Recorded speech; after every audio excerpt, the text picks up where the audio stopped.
बच्चों, let's see this question start करने से पहले पैराग्राफ दिया गया है। पैराग्राफ में हाइड्रोजन आटम के बारे में बात करी गई है। जो हाइड्रोजन आटम है उस पे कुछ सीरीज होती है, लाइंस ऑफ स्पेक्ट्रा होती है। ठीक है बच्चों, सब जो n = 1 होता है वो लाइमन सीरीज कहलाती है। n = 2 पे बामर, फिर n = 3 पे पास्टन, n = 4 पर ब्रैकेट एंड n = 5 पर पीफन।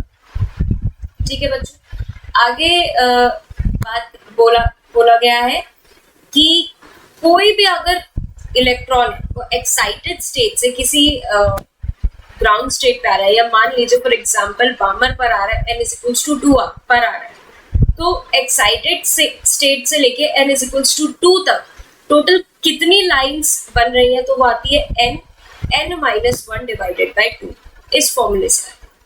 ठीक है, फॉर एग्जाम्पल अगर n = 4 है तो नंबर ऑफ लाइंस टोटल 6 होगी। अगर हम इस में डायरेक्ट डाल देंगे n की वैल्यू 4 डाल देंगे तो नंबर ऑफ लाइंस हमारी 6 आ जाएंगी, जैसे 4 से 3, 4 से 2, 4 से 1, 3 से 2, 3 से 1, 2 से 1।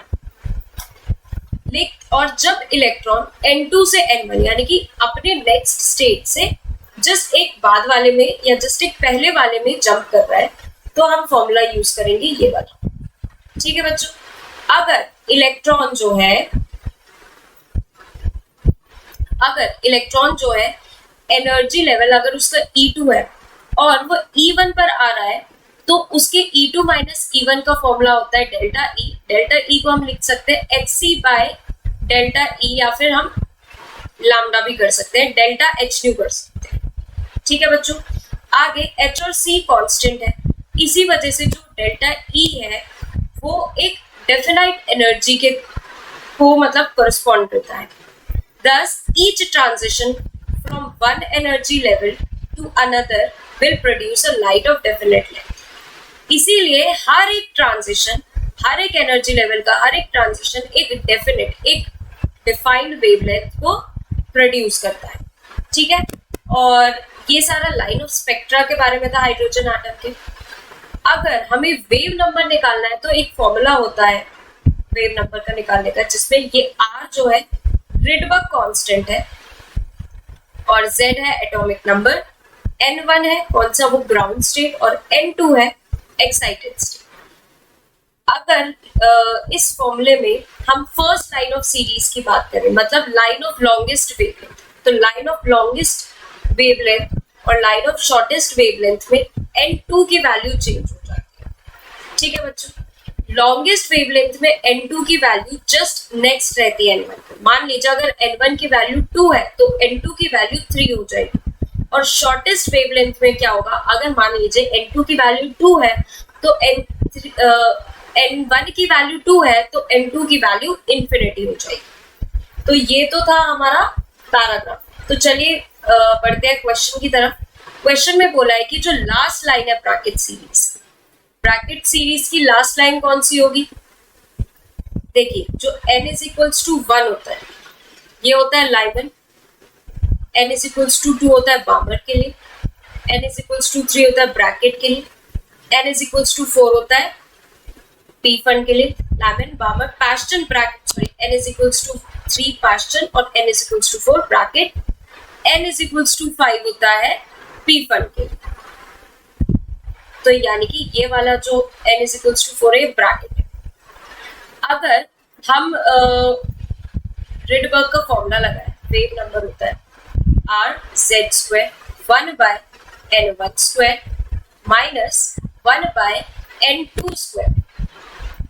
तो ब्रैकेट के लिए n1 हमेशा 4 रहेगा, और क्योंकि लास्ट लाइन बोलिए तो n2 जो होगा वो इंफिनिटी होगा। ठीक है, तो हम यहाँ पे पहले ब्रैकेट की बात कर रहे हैं, वेव नंबर की बात। अब यहाँ पे वेव लेंथ की बात करिए। वेव लेंथ, जो वेव नंबर होता है वो इनवर्सली प्रोपोर्शनल होता है वेव लेंथ के, तो वेव नंबर को हम 1/λ भी लिख सकते हैं। R एज इट इज रखेंगे। Z की वैल्यू, क्योंकि ये हाइड्रोजन आटम के बारे में ही बात करें तो Z की वैल्यू 1 रहेगी। N1 क्या है, यहाँ पे 4 है, 4², और यहाँ पे आएगा 1/∞²। समथिंग अपॉन इंफिनिटी इज 0, तो तो यहां से 1 बाय लैम्बडा आ गया, क्योंकि यहाँ पे ब्रैकेट की वेवलेंथ को लैम्बडा 1 एंगस्ट्रॉम लिखा था, तो लैम्बडा 1 से रिप्रेजेंट करेंगे तो 1 बाय लैम्बडा बनाएगा r बाय 16, या फिर हम ये लिख सकते हैं lambda 1 is equals to 16 by r। ठीक है बच्चों, उसके बाद ये तो हमने निकाल लिया ब्रैकेट के। अब कह रहा है second line of Lyman series, जो ये लाइमन सीरीज है, लाइमन स्टार्ट होती है n इज इक्वल्स टू 1 से, n is equals to 1 is for Lyman.